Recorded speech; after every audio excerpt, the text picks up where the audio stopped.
Hi and welcome back. You'll know me as Professor Simon, and we live here in an old watermill in France. I've decided to learn a new skill. I'm sure many of you, like me, watch YouTube channels with people doing lathe work. It seems fascinating and fun, but if you're not an engineer, how do you begin? I've spent my life working in television, but I'd love to learn the new skill of using a lathe. So in this film, let me share with you my adventure in learning to use a small lathe. So where do we begin? I guess we need to choose a lathe. I have this workshop in our watermill in France, but it's not a very big space, so I decided a mini lathe would be better than a full-size machine. And the budget was important, so I looked online for the best deals. There are a whole bunch of mini lathes out there, but one make came out on top. A lathe from the German manufacturer Proxon.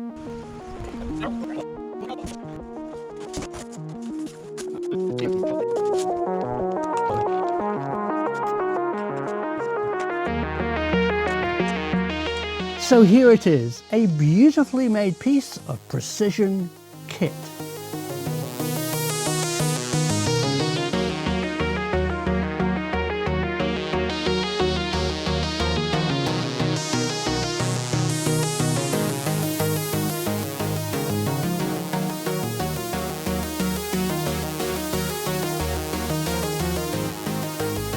Machined all-metal parts, accurate, powerful, yet compact.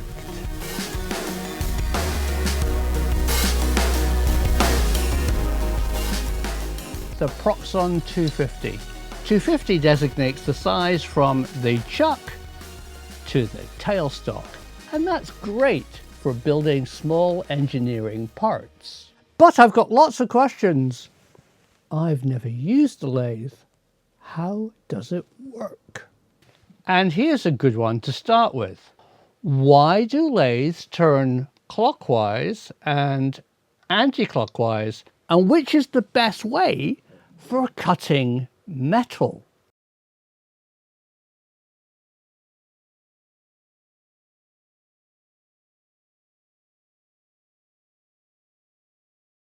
And my next question is the mystery of the cutting tool.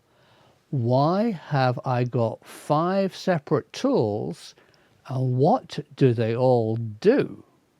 So let's go over them. The Proxon lathe takes 8mm cutting tools. Here's the first one.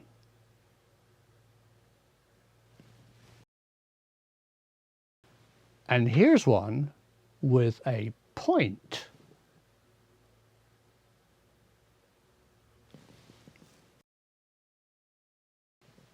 This one seems to be angled to the left.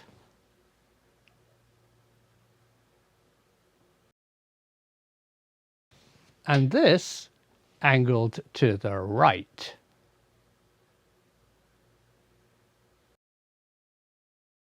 And it also came with this, which I assume is the cut-off tool. But why is it so thick?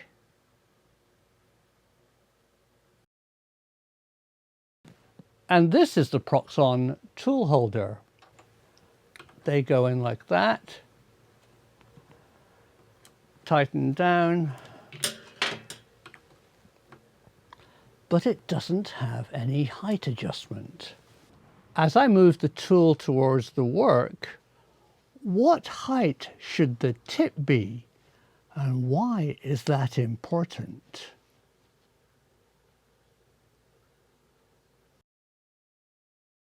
So let's check how well the lathe is aligned. So one good suggestion is to put in your live center in the 3-jaw chuck, making sure its face is against the jaws very lightly. Now the point of the live center is in the central axis of the lathe. And see how well the tool aligns with the tip here. It's too low. This isn't a vertically adjusting tool post, but Proxon, in their wisdom, provides shims. I'm putting them in the tool post holder,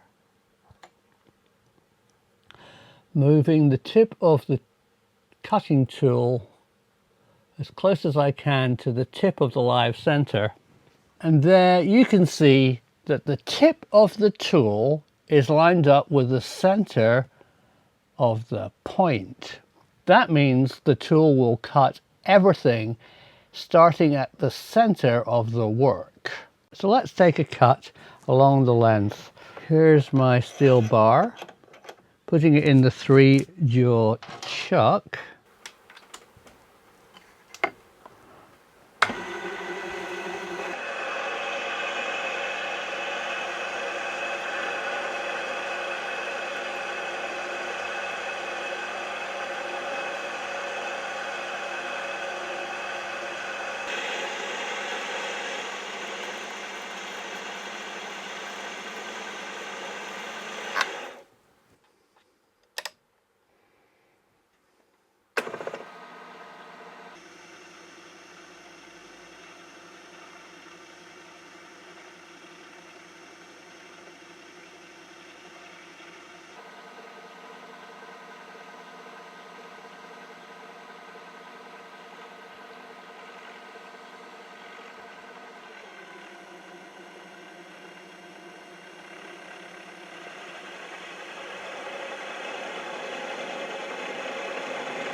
One of the wonderful things about Proxon tools is that everything comes in a wooden box. This is the tailstock die holder, and I had a bit of a problem figuring out how it worked. I assumed it fitted in the tailstock. If I remove the live center and put in the tailstock die holder, you'll notice that it doesn't really fit in the tailstock. I'm obviously doing something wrong. I wonder what it can be. So I've tried some basic turning, but I've come across a big problem. Parting off is hard to do.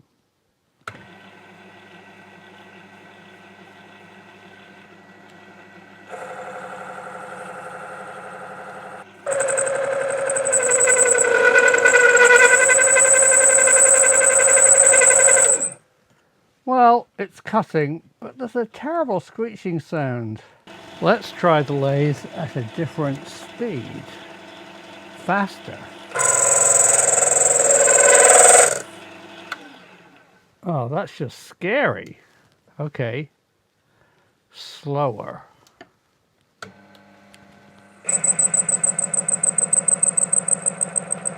That seems too slow.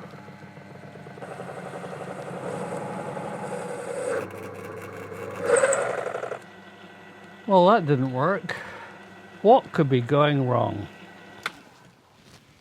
Parting off for me is just not working. What's going on?